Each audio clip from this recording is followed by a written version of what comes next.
On this edition of Good Day DePaul, anti-Semitism. It's impacting colleges around the country. DePaul. It's cutting back in several areas to deal with an operating deficit. In the Chicago mayor's race, Mayor Lightfoot has lots of challengers. I'm Ariana Allen. And I'm Stefania Rodriguez. And this is Good Day DePaul.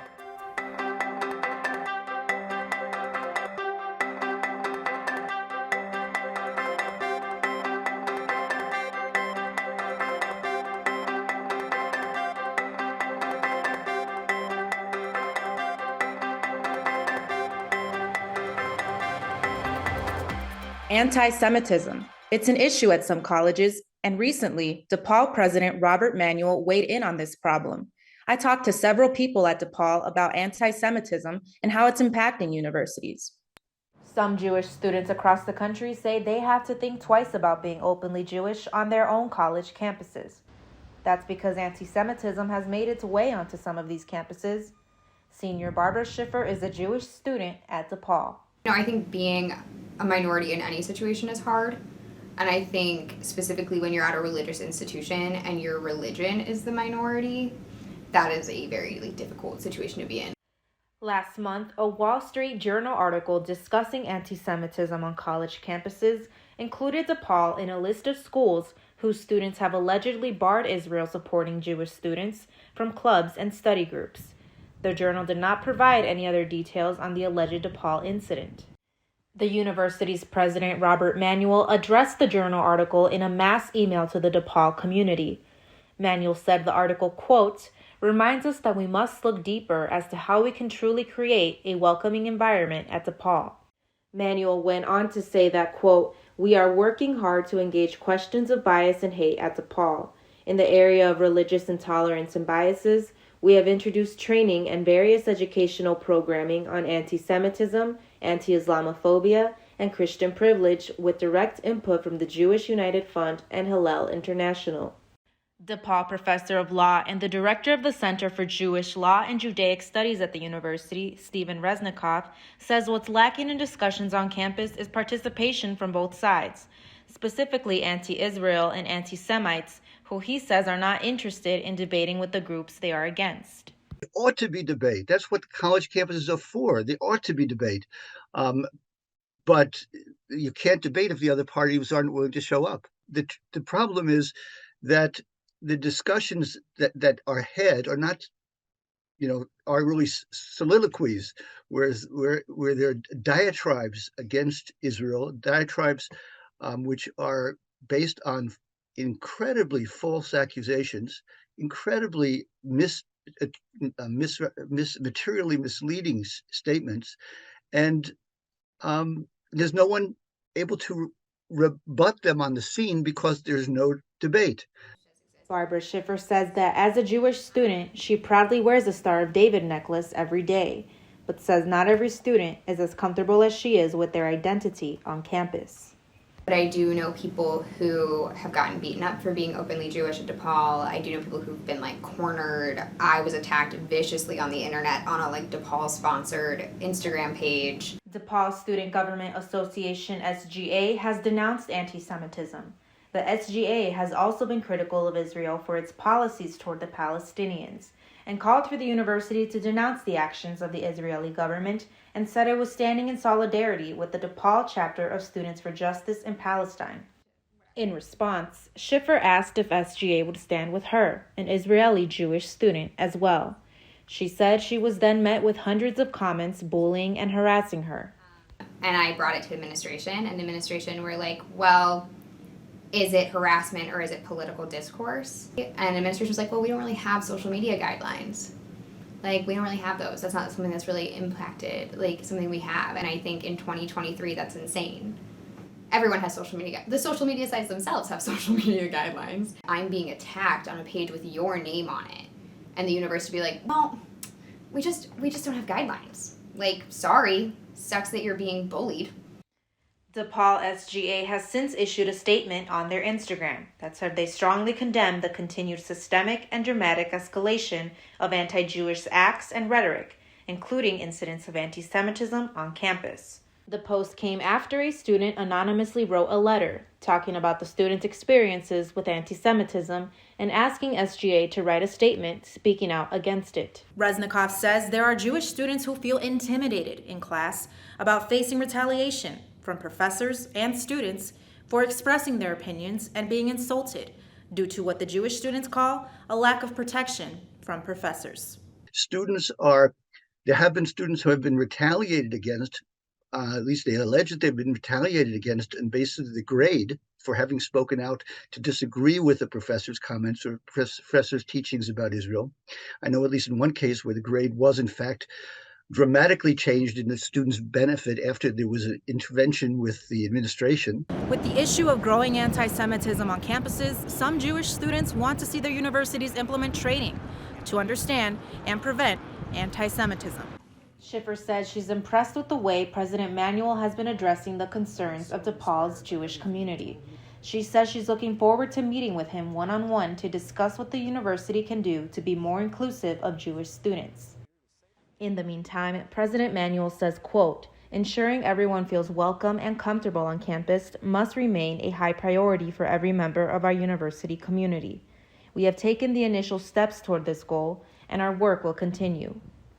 For Good Day DePaul, I'm Stefania Rodriguez.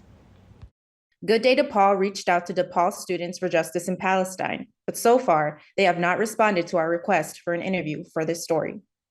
Last October, DePaul's Joint Council said graduate and transfer enrollment at the university was less than expected. This has led to an operating deficit for the current fiscal year. Despite this, on January 1st, DePaul went ahead and gave approved raises to faculty and staff. Meanwhile, to deal with the deficit, the university is taking the following steps. There will be a hiring slowdown for all non-essential positions. Discretionary spending like travel and entertainment will be limited. Certain non-academic departments will be consolidated to increase organizational efficiencies. And DePaul will delay or defer maintenance, repairs, and renovations to the university's physical plant.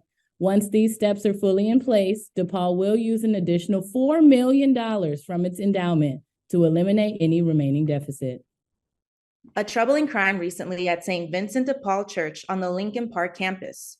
Good Day DePaul's Sayla Estill has our report. St. Vincent de Paul Church, a cherished institution near DePaul's Lincoln Park campus. On the night after Christmas, someone used a crowbar to break through a window. Church officials estimate that the person then stole as much as $10,000 from a safe and a donation bin, money donated during Christmas and Sunday masses. The people at the church knew there was a problem when they arrived the next morning at 8:30 because the safe was ajar, which was very unusual, and also there were crowbar marks on one of the external doors of the church. It was very evident. They're old wooden doors, and they've been tried to be pried open with a crowbar. There was some damage to window frames to the parish center, and then also doors into the sacristy of the church, which is sort of like a workroom area of the church, that had been completely pried open with crowbars. And in fact, the locks were completely destroyed. Father Christopher Robinson, a religious studies professor at DePaul who works with the church, was devastated by the robbery. It just hurt my heart. I never actually felt angry.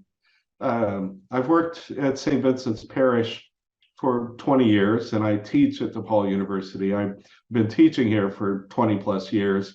So I've encountered lots of different people and all their stories.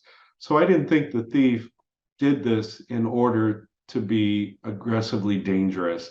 There must have been a broken human being who needed money and came to us the wrong way in order to get the money. So I felt sad. The whole thing just made me feel really sad.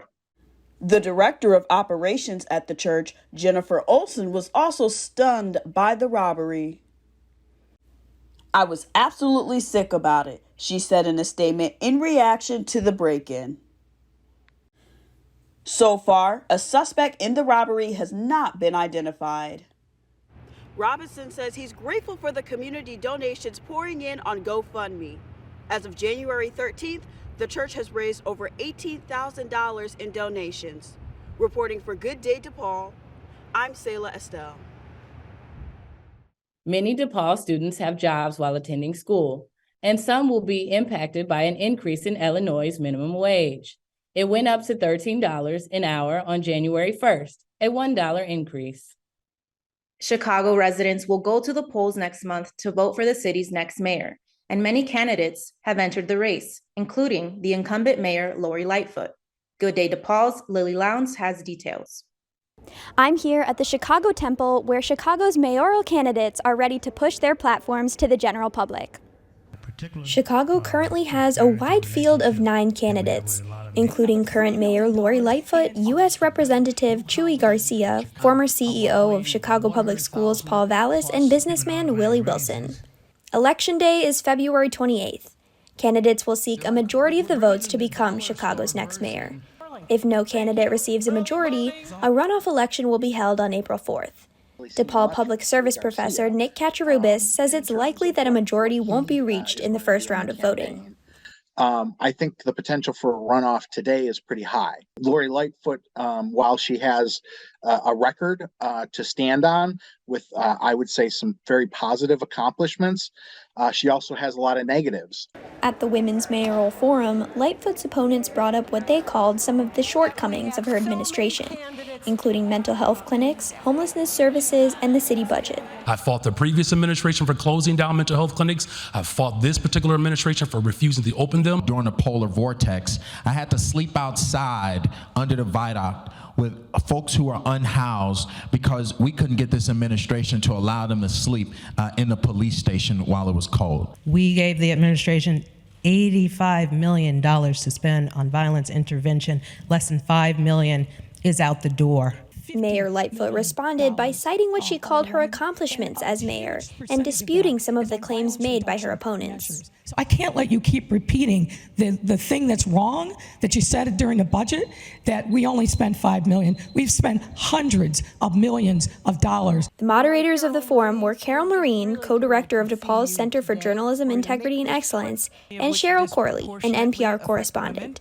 Corley talked about the value of forums like this. It just really gives voters an idea of who these people are, where they stand on particular issues, and I think that's really important, especially when you have so many people in the race. Jackie Grimshaw is the president of Chicago Women Take Action, which sponsored the forum. She says the forum allowed voters to hear about women's issues. I mean, these are the things that we care about as women. So in terms of Chicago Women Take Action agenda, as well as the agendas of all of the other members of the Alliance, that's what their questions were about. You know, safety, domestic violence, reproductive rights. These are all women's issues. Mayoral candidate Alderwoman Sophia King said she's glad important issues including mental health, education, crime, and housing were discussed, but feels there's a need to go more in depth. I think we touched on the major issues. I think 90 seconds, you obviously can't do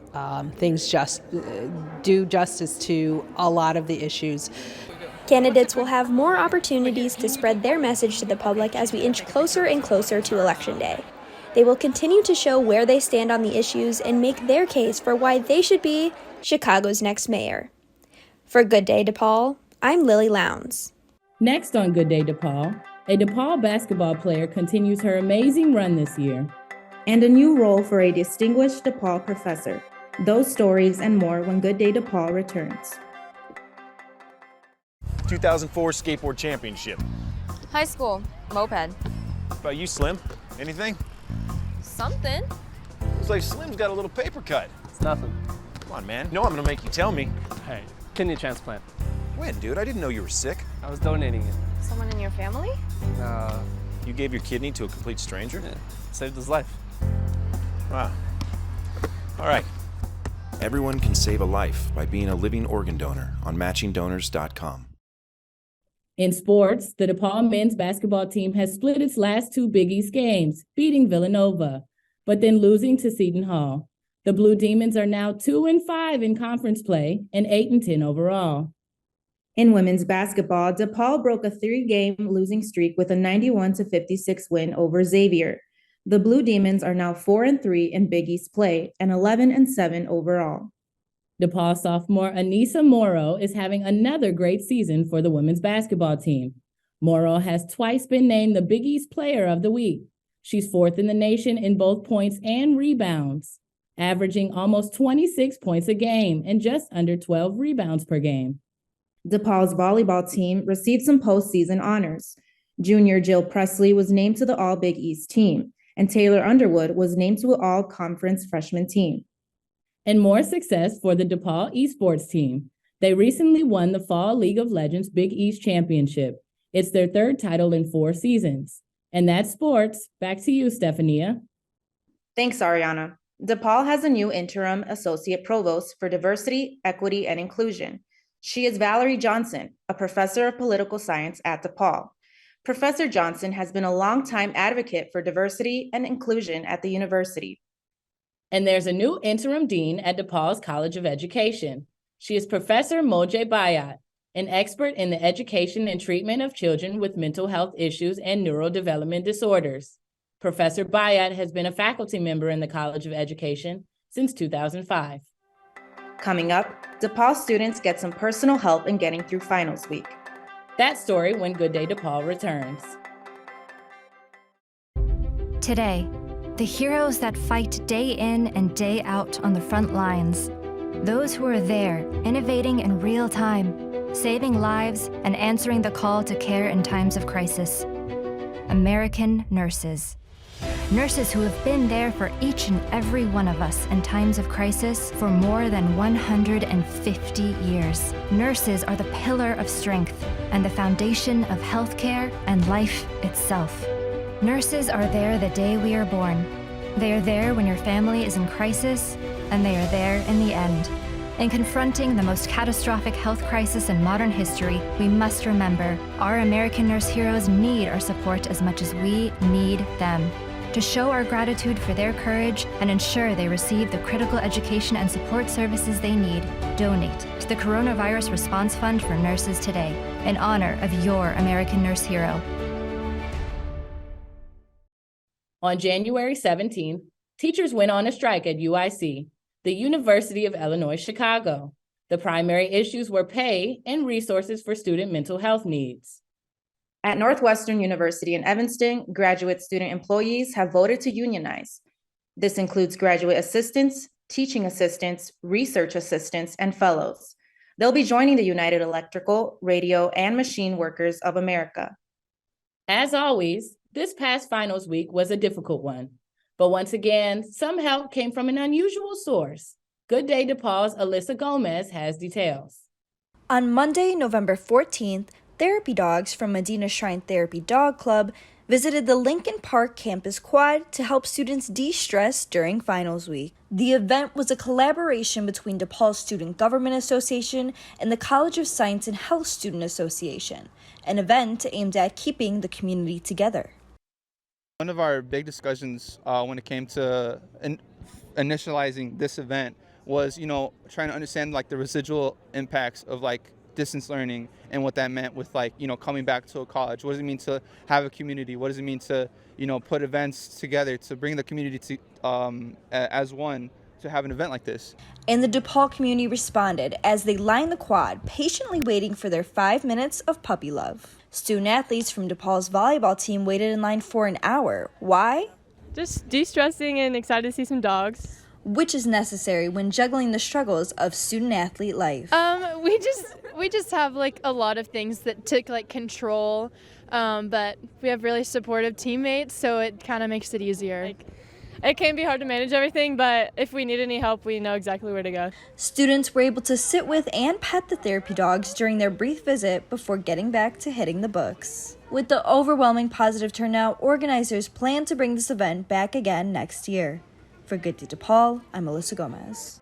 That's all for this week's edition of Good Day DePaul. You can keep up with us by visiting our Vimeo channel at Good Day DePaul or by going to goodday.depaul.edu. And make sure to check us out on Facebook. And if you have any news tips, message us through the Good Day DePaul social media channels. Thanks for watching. I'm Ariana Allen. And I'm Stefania Rodriguez. Have a good day, DePaul.